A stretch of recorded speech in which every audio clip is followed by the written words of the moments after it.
agradecer aí a nossa parlamentar pelo espaço dado ao debate.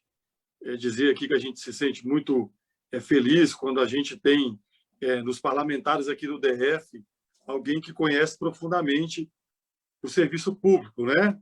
Sei da história da Érica aí juntamente aos bancários, e a gente tem uma felicidade muito grande de dialogar com quem sabe a realidade do trabalhador público, né?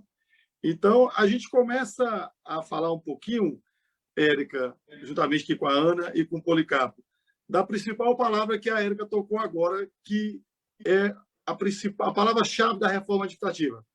É quem é o destinatário do serviço público. Para que serve o serviço público? Quem precisa, quem se utiliza? A gente fala que a reforma administrativa vai atingir o servidor público, mas é preciso uma clareza no debate que, antes de atingir o servidor público, que o servidor público ele é meio, ele não é fim do serviço público, né? Então, é o próprio jurisdicionado. E a nossa preocupação, eu sou técnico judiciário do TJ, estou na direção da FENAJUF, juntamente com o Policarpo, que também é diretor lá, coordenador de administração e finanças. Tenho aqui a dimensão do quadro por estarmos em uma federação que contempla aí mais de 25 sindicatos do Poder Judiciário da União e Ministério Público da União em todo o Brasil. E nós começaremos a dizer aqui da reforma administrativa, como a Érica colocou, que é uma verdadeira deforma do Estado, porque, ao atingir as estruturas administrativas, a reforma altera significativamente a prestação do serviço. No nosso caso aqui, nós vamos falar do serviço jurisdicional, da Justiça, juntamente com o Ministério Público. Mas nós temos aí a saúde, a educação, que está, como diz no interior, do mesmo balaio. A gente vai pegar, inicialmente, dos 10 minutos, os 5 primeiros minutos para falar um pouco da reforma. E os outros 5 para falar da importância das entidades, Érica. Eu e Policarpo estamos representando a FENAJUF na frente parlamentar mista de defesa do serviço público. É uma frente com deputados e senadores que tem mais de 10 anos aí que atua junto ao parlamento na defesa do serviço público. E não se pode conversar, não se pode dialogar na defesa do serviço público sem antes falar nas prerrogativas e segurança. Eu quero falar no primeiro tópico que vai nos atingir, a nossa estabilidade. Há 2 dias aqui, nós vimos um delegado dando uma entrevista. E a repórter perguntou ao delegado de polícia se ele não tinha medo. Ele estava ali, parece que, colocando um inquérito para investigar o ministro do Meio Ambiente, juntamente com um parlamentar ali, em uma situação pontual. E a repórter perguntou para ele assim, se ele não tinha medo de retaliações. E ele disse muito claro, medo por quê? Eu sou servidor público. A estabilidade existe para que ele possa exercer as competências do cargo sem sofrer pressão de governos, ideologias, partidos, qualquer outro tipo de situação que não seja o exercício do cargo dele, né? Lembrando que ele é um delegado, e aí junta as provas e leva até a autoridade judicial. Mas a resposta do delegado foi muito feliz. E a estabilidade, Érica, Ana, Policarpo, ela vem sendo muito atacada em muitos anos. Não é só de agora, não. Várias outras iniciativas, vários outros PLs tentaram tirar a estabilidade do servidor público, porque a estabilidade ela veda algumas condutas que algumas linhas políticas querem tornar prática, como a indicação política, o cabide de emprego, a instrumentalização daquilo que a gente acompanha nas Assembleias Legislativas, a exemplo do Rio de Janeiro, e aí que tem figurantes ligados à presidência, investigados por aqueles tipos de instrumento. O servidor público ele não cede às pressões políticas. E, falando aqui no Judiciário, nós temos uma preocupação maior. O Judiciário é um órgão que, por vezes, tem que, através dos servidores que são auxiliares, tem que enfrentar temas importantes. E não estamos, digamos assim, protegidos de pressão, mas a estabilidade nos protege. Eu quero dar um dado aqui, Érica. Nós já respondemos PADs enormes, né? Pode abrir o site do CNJ, por não se submeter a determinados assédios ou resistir a determinadas más práticas de gestões, e é aberto o PAD. Agora, imagine, então, a quebra da estabilidade com o modelo de avaliação do servidor que a equipe econômica de Paulo Guedes e do governo Bolsonaro tem proposto. E não é só isso, não. Eu estou falando só na segurança, na estabilidade, porque ela afeta diretamente, Ana, a prestação do serviço. Um servidor sem segurança de exercer as atribuições definidas em lei do seu cargo é um servidor suscetível a todo tipo de pressão. E essa pressão resvala diretamente na prestação da jurisdição. Veja que no judiciário nós temos aqui ordem cronológica de julgamento, nós temos relatórios de produtividade. Policarpo sabe muito bem disso, que a gente atuou bastante no CNJ para tornar claro, né, Policarpo, esses processos. E imagine você sem estabilidade. E aí tem a pauta econômica, mas aí eu vou deixar para o Policarpo e para a Ana, a reforma é ampla, mas eu queria, para alongar aqui, controlando aqui meu tempo em respeito aos colegas, na segunda parte da live, dessa minha fala, eu queria falar do trabalho das entidades. Nós estamos numa federação, né, que, conjuntamente com várias outras entidades, compomos uma frente, e nós precisamos, Érica, da ajuda do parlamento para debater com muita tranquilidade a PEC 32. Nós não estamos aqui dizendo que o Estado não mereça ser modernizado, ajustado, reformado, mas, como bem colocou a deputada, isso não é reforma, é a deformação do Estado Social que a gente colocou lá em 88. Eu quero dizer, por exemplo, a luta que foi conseguir a implantação dos concursos públicos no Brasil. Antigamente era por indicação, era por contratação seletiva, que depois virou servidor antes de 88. Não é da minha época, eu nasci em 86, mas a história está aí para nos ajudar a criar o contexto. Agora, veja, o Paulo Guedes quer botar o trainee, quer sucatear, na verdade, a relação entre o prestador de serviço e o Estado, que hoje, através do certame, através de um regime jurídico, através de um estatuto, como nós aqui dizemos, estatutários, pela Lei 8.112, que foi um grande avanço nos trabalhadores do poder público. E onde teve esse avanço, Érico, tivemos a presença das entidades, dos sindicatos, das federações, das associações, e, neste momento, a gente tem que dizer para todos os trabalhadores, inclusive para os concurseiros que estão aí também aflitos com essa reforma, que é preciso fortalecer as entidades. É preciso combater a divisão que há entre nós, né? E aí o governo toda hora tenta colocar uma divisão, colocando categorias diferenciadas. Não. É preciso que o debate da PEC 32 aconteça com os trabalhadores públicos e privados unidos. Nós temos visto também a agenda privativa do governo, privatista.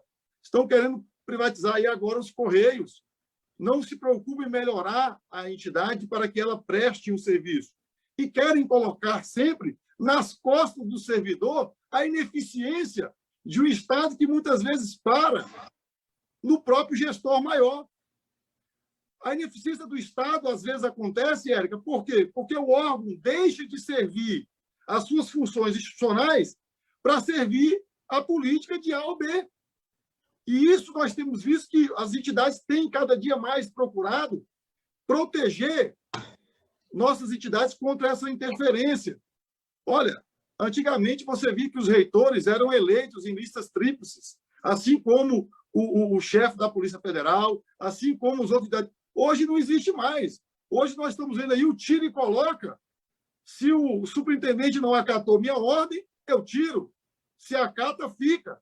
O que aconteceria com aquele fiscal do IBAMA que multou o à época deputado federal, se ele não tivesse a estabilidade e a proteção da legislação trabalhista pública em favor dele? Estaria demitido. O que aconteceria, Ana, com um guarda municipal que apenas quis cumprir a lei ao exigir o uso da máscara por um cidadão que, porventura, era um desembargador, mas, antes de tudo, cidadão? O que aconteceria com esse servidor? Daí, por que a gente está falando que, quando a gente tira direitos dos servidores, a gente está atrapalhando, na verdade, a prestação do serviço. Por quê?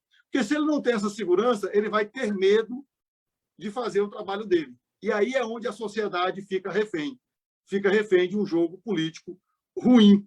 É isso que nós temos que fazer. Para finalizar, Éric, eu quero trazer aqui o nosso posicionamento da FENAJUF. Não temos condição nenhuma de fazer um grande debate da prestação do Estado brasileiro em época de pandemia. É um atropelo, a gente entende que não é razoável debater a PEC 32 enquanto perdurar. O foco do parlamento hoje, das entidades, deveria ser o combate à pandemia e a preservação da vida. Pessoal, primeiramente agradecer novamente a Érica Cocai pelo espaço de debate honesto, um debate tranquilo, né? Sem a invenção dos dados. Nós estamos vendo que o governo ele omite os dados. O governo não traz um debate honesto das verdadeiras reformas que nós, brasileiros, precisamos que o Parlamento, o Executivo e o Judiciário façam. Nós temos, desde a Constituição de 1988, o imposto para taxar as grandes fortunas. E agora o governo tem a possibilidade de fazer e não faz. Veja que o Brasil foi um dos poucos países que, na pandemia, os bilionários ficaram mais ricos. Isso, numa sociedade esclarecida, traria perplexo. Como que numa pandemia, onde passamos os recordes de mortes, nós temos os milionários ganhando mais dinheiro. Não se fala aqui em taxar as grandes fortunas, em taxar os rendimentos, em corrigir a tabela do imposto de renda. O que se fala aqui é colocar e demonizar os servidores. Nós já fomos chamados, Érica, pelo ministro da Economia, que também é um servidor público. Se ele tivesse estudado, ele saberia que ele é um servidor público. Fomos chamados de parasitas, de assaltantes, fomos taxados de inimigos e ameaçados com a granada no bolso. Agora eu lhe pergunto, quem está na pandemia? Quem está na pesquisa do Butantan? Quem está cumprindo os mandatos judiciais de afastamento do lar? São os oficiais, que para eles não existiu pandemia. A justiça não parou, porque a justiça é atividade essencial e os servidores estão em casa se virando para cumprir as tarefas como pode. Os Correios continuam trabalhando. Agora, para concluir o meu tempo, é preciso honestidade no debate para dizer o que é feito das empresas públicas quando se torna um balcão de negócio para coloca fulano, exonera ciclano, e aí o servidor fica comprometido na prestação do seu serviço.